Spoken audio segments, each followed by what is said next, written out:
এই ভিডিওর মধ্যে ক্লাস 10-এর অনুসরণী 4.2 এর 3 নম্বর অঙ্কটা করব। এখানে কি বলা আছে, দুটি সংখ্যা নির্ণয় করো যাদের যোগফল 27 এবং গুণফল হলো 182। ঠিক আছে, তো এটা কিভাবে করবো দেখো। প্রথমে প্রথম সংখ্যাটা ধরে নেবে। ঠিক আছে, ধরি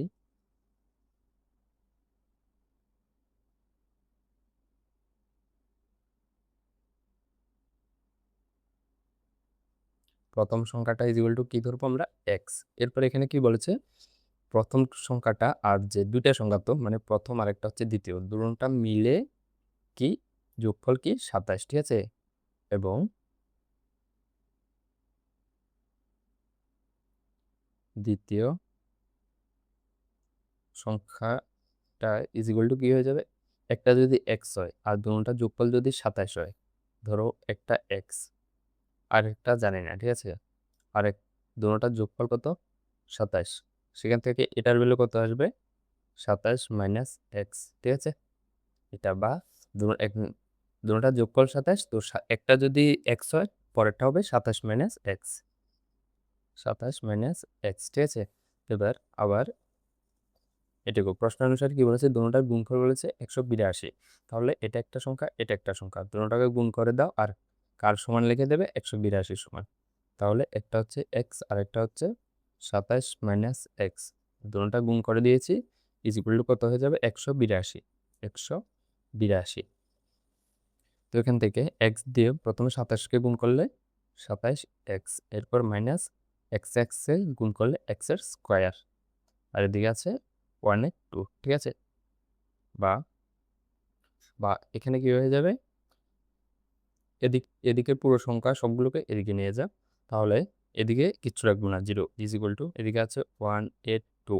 এরপরে আছে কত, এটা এদিকে নিয়ে আসলে প্লাস এক্স এর স্কোয়ার, এরপর এটা এদিকে নিয়ে আসলে মাইনাস 27 এক্স। ঠিক আছে, তো এবার বা এখান থেকে কি লিখতে পারবো, x square minus 27 x plus 182 is equal to 0। আমি যে সাজিয়ে লিখেছি, এক্স স্কোয়ারটা প্রথমে লিখেছি, এরপর এটা লিখেছি, এরপর এটা লিখেছি। ঠিক আছে, এবার আমরা সমাধান যদি করি কি করব, প্রথমে এটার সাথে এখানে এক্স স্কোয়ারের সামনে কত আছে, এক, একের সাথে 182 গুণ করলে 182, 182। এবার 182কে মৌলিক উৎপাদকে বিশ্লেষণ করব। প্রথমে 2 দিয়ে দিলে 9 দুগুণে 18, আর এখানে আছে 2, 2 এর মধ্যে 2 একে 2। তারপরে যদি আমরা 3 দিয়ে যাবে না, 4 দিয়েও যাবে না, 5 দিয়েও যাবে না, 6 দিয়েও যাবে না, 7 দিয়ে যাবে। 7 দিয়ে যদি দিই, 7 থেকে 7, 9 এর মধ্যে 7 চলে গেছে, মানে 2 আছে, আর এখানে আছে 1, তাহলে 3 7 21। ঠিক আছে, তো এবারে তাহলে 182 গুলো কি এসেছে, 2 ইন্টু 7 ইন্টু 13। এরপর এখানে দেখো, এটা 182 সামনে প্লাস, এক্স স্কোয়ারের সামনেও প্লাস, প্লাসে প্লাসে প্লাস। ঠিক আছে, তো আমাদের যোগ করে কত বানাতে হবে, 27। তো এই সংখ্যা তিনটাকে গুণ করতে পারবো, কিন্তু গুণ করে গুণফলকে যোগ করে 27 বানাতে হবে। তাহলে দেখো, এখানে কি 7 দুগুণে 14, এই দুটোটাকে যদি গুণ করি 14 ইন্টু কত, 13, আর 14 আর 13 যদি যোগ করি কত চলে আসবে, 27। তো বা কি লিখবো, এক্স স্কোয়ার মাইনাস 27-এর জায়গা 14 plus 13 x plus 182 is equal to 0। ঠিক আছে, তো এখান থেকে কি আসবে,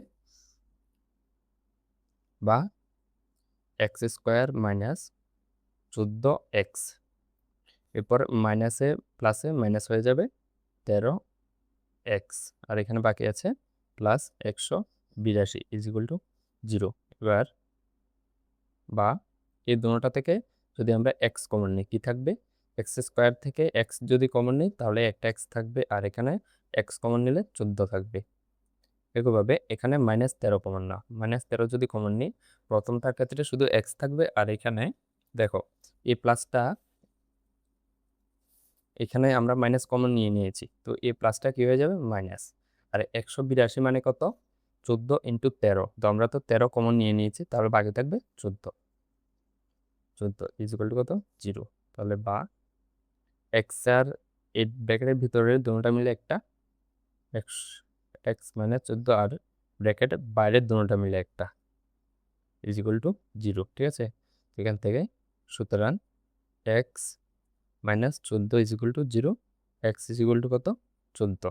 আরেকটাকে আবার x minus 13 is equal to 0, x is equal to 13। ঠিক আছে, তো এক্স এর দুটা ভ্যালু পেয়ে গেছি আর আমাদের সংখ্যাও দুটা। যদি আমরা প্রথমে এক্স ইজ ইকুয়াল টু যদি 14 নিই, তখন এখানে যদি 14 বসাই আর এখানে পরের সংখ্যাটা কি হয়ে যাবে, 27 থেকে 14 বিয়োগ করতে হবে, মানে 27 থেকে 14 বিয়োগ করলে কত আসবে, 13। ঠিক আছে, আর সেমভাবে যদি আমরা এক্স ইজ ইকুয়াল টু 13 নিই, মানে প্রথম সংখ্যা যদি আমরা 13 ভাবি, তাহলে 27 থেকে যদি 13 বিয়োগ করি কত, 14 আসবে। মানে একটা যদি 14 না আর একটা 13 আসবে, আর একটা 13 নিলে আর একটা 14 আসবে। ঠিক আছে, তো এখান থেকে আমাদের কি নির্ণয় করতে বলছে, দুইটি সংখ্যা, সুতরাং নির্ণয় সংখ্যা দুটি ইজ ইকুয়াল টু কত হয়ে যাবে, 13, কমা কমা না এবং দাও এবং 14।